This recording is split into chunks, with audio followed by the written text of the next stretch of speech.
Shalom. Call hello Yahweh Bahashim, Yahweh Shai, Bahashim, Kaha Kudash. I want to give double honors to the apostles and elders of Great Millstone. We're well. Peace and salutations to the brothers that are laboring throughout the four corners of the earth in truth and in sincerity. It's to all part y'all from the Providence, Rhode Island camp. And it's going to be a quick epistle, impromptu. And I'm gonna build off the book of Psalms, the 30th chapter, starting at the 4th verse. All right, and through the spirit and power of Yahweh Shemel Shai, I pray that's edifying. So it's Psalms chapter 30 and verse 4.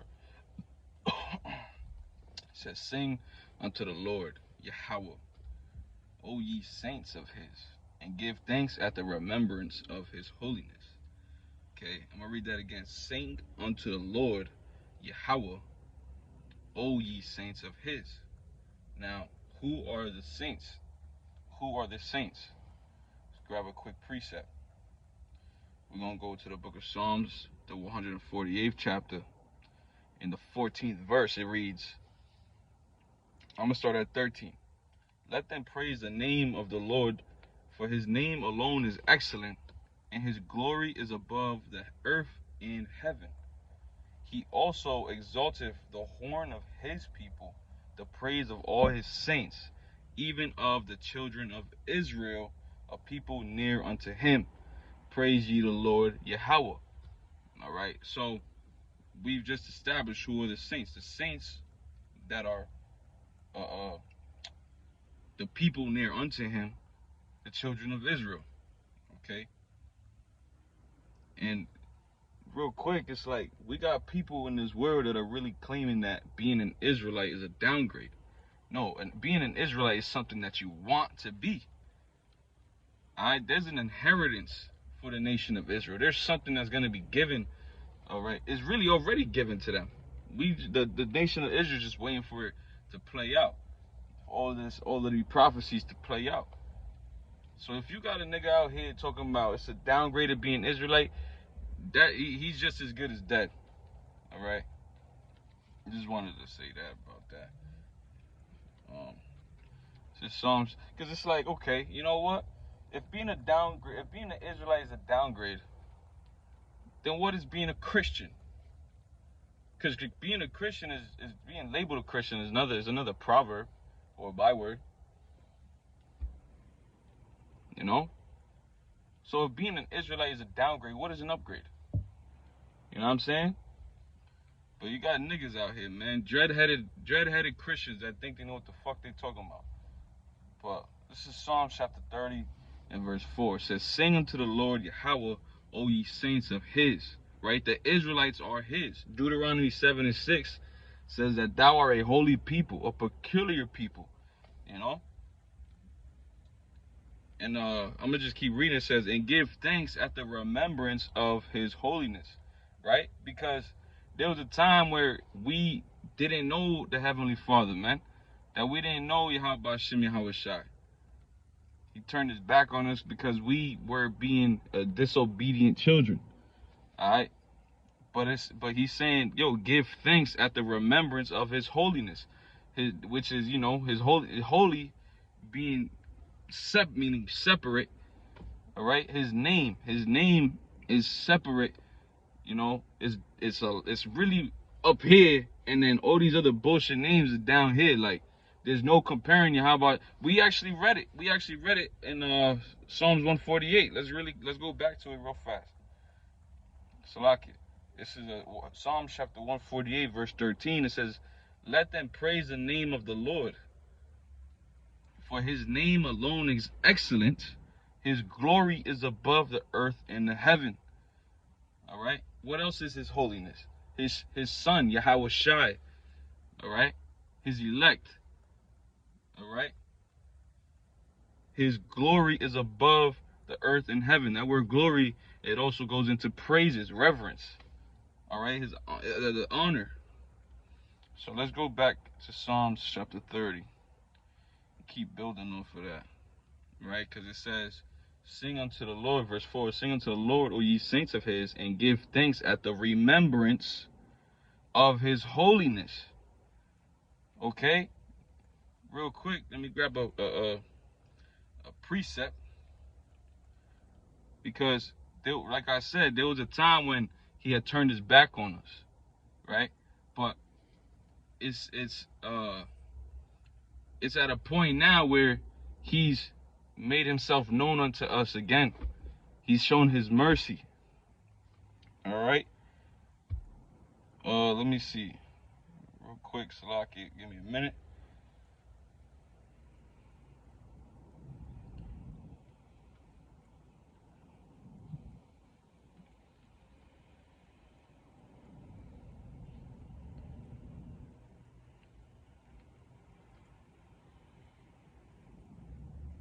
Actually, matter of fact, before I grab that, I want to continue reading unto the 5th verse, right? So give thanks at the remembrance of his holiness, for his anger endureth but a moment. Okay, you see? His anger endureth for a moment, right? The nation of Israel, we going through a tough time being in captivity under the hands of the oppressor. All right? Our people are destroyed. They don't know who they are. They look at being an Israelite as a downgrade. They're looking towards Egyptology for answers, or these other religions for answers, man. You know, walking by the men on the highways and byways, you know, thinking that those men ain't the men who Yahweh Hashem Yahweh have set up. All right? For his anger endured but for a moment. This is just this is his anger that we're feeling here, man. This is an anger that we're feeling here. But if we go real quick to if we go to Hebrews, all right, it's just through the Spirit. I ain't really got I don't got no precepts written down. If we go to the book of Hebrews, chapter 12, in verse, I'm gonna fly through it. Verse 6 says, "For whom the Lord loveth, he chasteneth, and scourgeth every son who he receiveth. If ye endure chastening, the Most High dealeth with you as with sons. For what son is he whom the Father chasteneth not?" Right? And it's ultimately for us to acknowledge our offenses. And it says, "But if ye be without chastisement, whereof are all are partakers, then are ye bastards and not sons." All right. So look, that moment in time when Yahweh Shemi Shad, turned his back, the nation of Israel waxed worse and worse. All right. Pretty much, we got down worse than the heathen. All right. And it says, "Furthermore, we have had fathers of our flesh which corrected us, and we gave them reverence. Shall we not much rather be in subjection unto the Father of spirits and live? For they verily for a few days chasten us after their own pleasure, but ye for our profit, that we might be partakers of his holiness." All right? What is his holiness? Knowing his name, the kingdom that he has prepared. All right? And it says, "Now no chastening for the present seemeth to be joyous, but grievous. Nevertheless, afterward it yieldeth the peaceable fruit of righteousness unto them which are exercised nearby." So let's go back to Psalms chapter 30 in verse 5. For his anger endureth but a moment. In his favor is life. Okay, and what is in favor? He favors us, and he sent his son Yahweh Shai, which represents life. You see, he left this word which represents life. Matter of fact,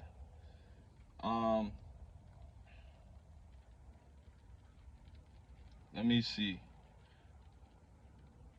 Grab a precept. Just give me a minute.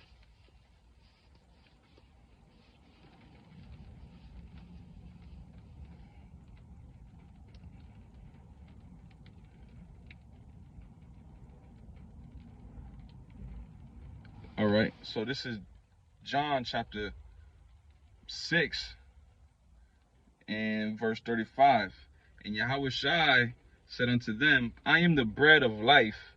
He that cometh to me shall never hunger, and he that believeth on me shall never thirst. But I said unto you that ye also have seen me, and believe not. All that the Father giveth me shall come to me, and him that cometh to me I will in no wise cast out. For I came down from heaven, not to do mine own will, but the will of him that sent me. And this is the Father's will which hath sent me, that of all which he hath given me, I should lose nothing, but should raise it up again at the last day. Right? All of the 1/3 are gonna be beamed up into the chariot. Alright? And this is the will of him that sent me, that everyone which seeth the Son and believeth on him may have everlasting life, and I will raise him up at the last day. So let's jump down to verse 48. And these are the words of Yahweh Shai. Verse 47. Well, verily, verily, I say unto you, he that believeth on me have everlasting life. I am that bread of life. Okay, so Yahweh Shai, okay, is that life that's being talked about here in Psalms, the 30th chapter, in 5th verse. His favor is life. All right, so I'm going to continue. It says, weeping may endure for a night, but joy cometh in the morning. Weeping may endure for a night, right? And it's going back into what we read in Hebrews 12, man. The chastisement, all right? The chastisement is only but for a moment. It's only but for a moment, man. The oppression is soon to be over with, man. The weeping that we're in, which ultimately only the wise were gonna be in that sorrowful state. They're the only ones who are gonna be in the house of mourning. Right? You read about that in Ecclesiastes. Okay, matter of fact, I'm gonna just build off of this. We're gonna grab it because it lines up, right? Weeping at the night, you know, weeping when things are dark, when things are tough, you know. That's what the night represents, right? But then joy in the morning. What comes out in the morning? The sun, man. Light, you know. Let me see.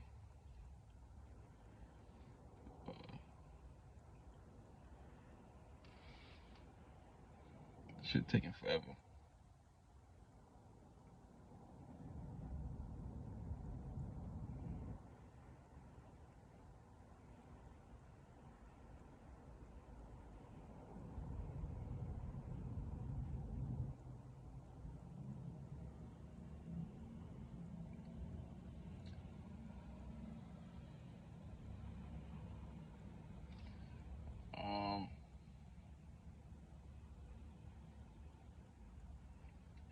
Let me see. I found the precept, but I think that there's another one that I thought I saw. If I can't find it, I'll just.